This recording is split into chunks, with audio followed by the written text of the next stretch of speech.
Bonjour, je suis Fabrice Roche, conseiller élevage pour AgroBio 87, dépendant donc de Bio Nouvelle-Aquitaine, et animateur de ce GI2E CapFlore qui nous réunit aujourd'hui en partenariat avec l'INRAE de Toulouse, en la personne de Vladimir Goutier, qui est le papa de CapFlore, il n'y a pas d'autre mot. Donc nous sommes ici sur cette ferme laitière à l'EARL de la Loge, parce que c'était un GAEC il n'y a pas très longtemps, et devant une magnifique parcelle CapFlore. Le projet CapFlore est un projet collectif qui s'inscrit bien souvent dans le cadre de GI2E, où le principe c'est de tester des recettes dans différents systèmes agronomiques, différents systèmes d'exploitation et d'élevage, de valider toutes ces données puisque toutes les parcelles sont enregistrées dans une base de données de l'INRA. Aujourd'hui en France il y a autour de 3000 hectares de parcelles CapFlore.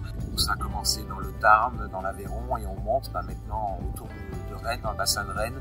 AgroBio 35 pilote un GI2E CapFlore, donc les Bretons s'y mettent. Et l'idée, c'est de gagner en autonomie fourragère, en énergie, en confort de vie des animaux et des éleveurs, et surtout de ne plus avoir cette rupture de pâturage qu'on a souvent en été avec des systèmes conduits de manière classique. Et là, j'aime bien utiliser le mot conduite parce qu'il ne s'agit pas tant de savoir qu'est-ce qu'on met dans la prairie, mais comment on l'exploite. Et la subtilité de CapFlore, c'est de gérer des sols de printemps, d'été et d'automne, avec des zones de pâturage, le tout axé sur le pâturage, très peu de stock.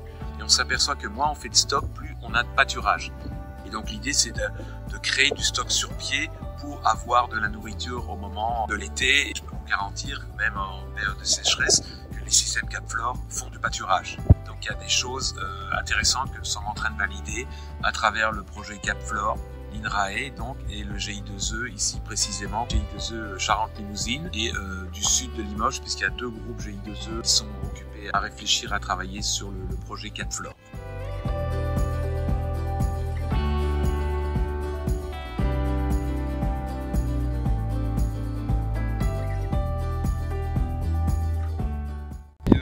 CapFlore, c'est simple, c'est simple, ouais.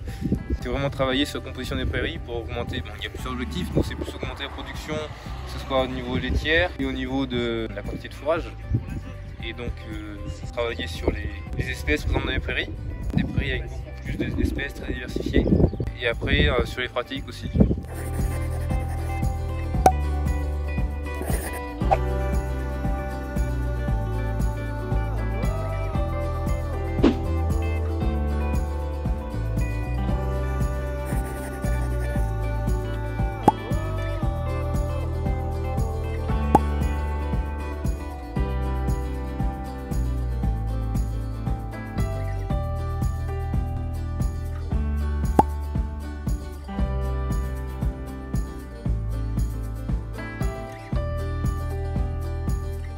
Avec un outil automatique comme ça, un téléphone ou un comme ça qui se connecte à l'ordinateur, c'est assez pratique. C'est comme une canne, tu te promènes, il y a juste à changer le paddock, mais le paddock en fait tu le rentres dans ta bécane, dans ton ordinateur ou là en fait dans ton téléphone, et à chaque fin de paddock tu dis j'arrive sur telle parcelle, ça te garde tout l'historique.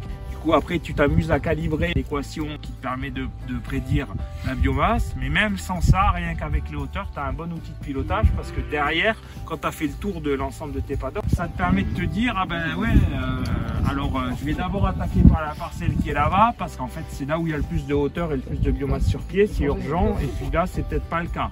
Ça te permet aussi de venir ici et de te dire bon ben là qu'est-ce que je fais, donc je passe, ah ben ouais en fait là en hauteur j'ai 3,5, 2,5, 4, 5, 4,7, 5,5, 4,2, 4,5.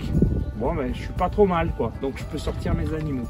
Et donc en fait quand on est un herbager qui compte 100% sur l'herbe, en général on achète un appareil qui permet de faire des mesures, et chaque semaine, chaque décade, on fait le tour de son exploitation, on mesure toutes les parcelles, et du coup on a une vision instantanée des hauteurs de chaque parcelle. C'est classé en fait, ça s'appelle un profil de pâturage. Donc les parcelles les plus hautes sont au début, les parcelles les moins hautes sont à la fin. Donc ça c'est la méthode anglo-saxonne. On se fixe un seuil, c'est-à-dire je rentre à 8, je sors à 4, ça me fait une droite et j'ai tous mes histogrammes de mon parcellaire qui sont sous cette droite là, et ça me permet de dire j'ai trop pâturé, devant moi ça pousse pas assez, j'ai pas suffisamment de marchandises parce qu'en fait j'ai pas atteint l'optimum entre le point haut et le point bas sur l'ensemble de mes paddocks. Donc la semaine prochaine il va faire sec. Je pense que l'herbe ne poussera pas. Il va me manquer. Je ne pourrai pas compter sur la ressource végétale. Du coup il va falloir que je complémente. En fait c'est un outil d'anticipation.